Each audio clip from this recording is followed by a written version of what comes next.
चुगताई का बेटा था तैमूर तुगलक। अजब वाक़या है। वो शिकार के लिए निकला तो जलालुद्दीन रहमतुल्लाह अलैह एक बड़े अल्लाह वाले थे, वो सामने से मिल गए। उसको गुस्सा चढ़ गया, मैं शिकार को निकला हूँ, मुसलमान की शक्ल देख ली, कहने लगा तू बेहतर है या मेरा ये कुत्ता? तो उन्होंने बड़ा खूबसूरत जवाब देकर फरमाया, अगर मरते हुए अल्लाह राजी है तो मैं इससे बेहतर हूँ, अगर मरते हुए अल्लाह नाराज है तो ये कुत्ता बेहतर है।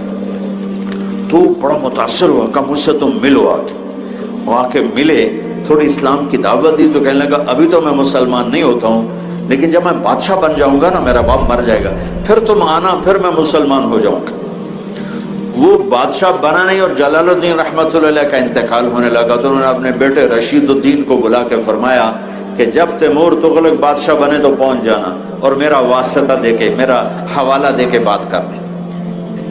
तैमूर तुगलक बाद में बादशाह बना, उसका बाप मर गया।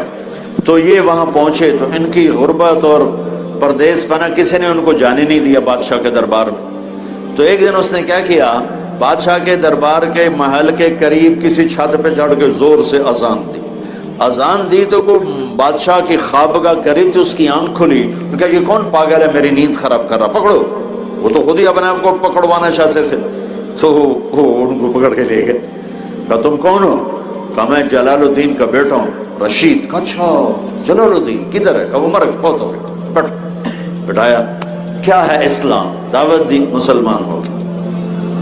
मुसलमान हुआ तो उसके 4 वजीर थे, उसने उनको बुलाया, कहा मैंने कलमा पढ़ लिया, तुम क्या कहते हो? कहा हमें भी पढ़ा दो। वो हो तो उसने अपने सिपा सालार को बुलाया।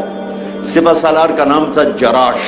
जराश वजीरों का नाम नहीं लिखा हुआ, लेकिन उसका नाम लिखा हुआ है तारीख। उसने कहा ये चारों मुसलमान हो गए, मैं भी हो गया हूँ, तू भी हो जा। उन्होंने कहा मैं हूँ तलवार की जुबान समझता, लिहाजा मैं कलमा नहीं पढ़ूंगा, ये कुश्ती करे मेरे साथ, अगर इसने मुझे गिरा दिया तो मैं मुसलमान हो जाऊंगा, वरना नहीं। अच्छा, और वो इतनी बड़ी बला था जराश कि 5 साला मुकम्मल ऊंट को नीचे से दोनों हाथों पे उठा के यूं कर देता था। वो इतनी बड़ी बला था, सैकड़ों किलो वो यूं उठा के यूं कर देता था, पूरा ऊंट उठा देता था।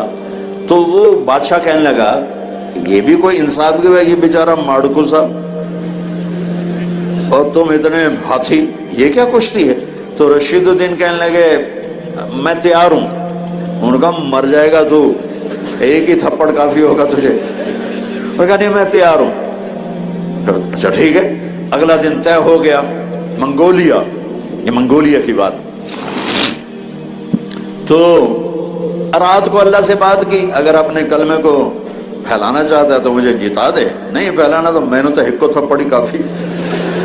अल्लाह से बात की, वो बातें भी खूब होती थी, कभी ताल्लुक, कभी हम भी तुम में भी चाहती था, कभी हम भी तुम में भी राहत, कभी हम भी तुम भी थे आशना, तुम्हें याद हो कि न याद हो। अगले दिन जराश मैदान में हंसता हुआ कह के लगाता हुआ आ रहा है, और पहले तलवार जनी होनी थी तो उसके दोनों हाथों में तलवारें थी। उसने एक तलवार उछाल के रशीदुद्दीन रहमतुल्लाह अलैह की तरफ फेंक, उन्हें से पकड़ ली और बिजली की तेजी से आगे बढ़े। तलवार के वार की बजाय एक मुक्का उसके सीने पे मारा, वो 3 कलाबाजियां खा के गिरा। 3 कलाबाजियां, 1 फिर 2 फिर 3, और नीम गशी में चला गया। होश में आया तो बादशाह भी था। हाँ भाई क्या कहते हो? का बस हिक्को मुक्का ही काफी है, कलमा पढ़ा था। तो उस खुश नसीब बादशाह की कब्र पर वो कतबा मैंने पढ़ा है, लिखा हुआ था, ये वो बादशाह है जिसकी वजह से 10 लाख इंसान एक दिन में मुसलमान, पूरी सल्तनत में ऐलान चला।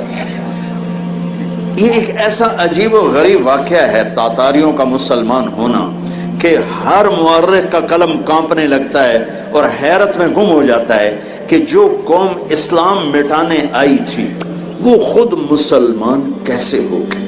और हमारे लिए कोई अजीब व गरीब वाक़या नहीं है, अल्लाह के फजल से मेरे नबी की दावत में वो तासीर है, वो ताकत है कि हिमालय पहाड़ पर भी उतरेगी तो उसे पिघला देगी।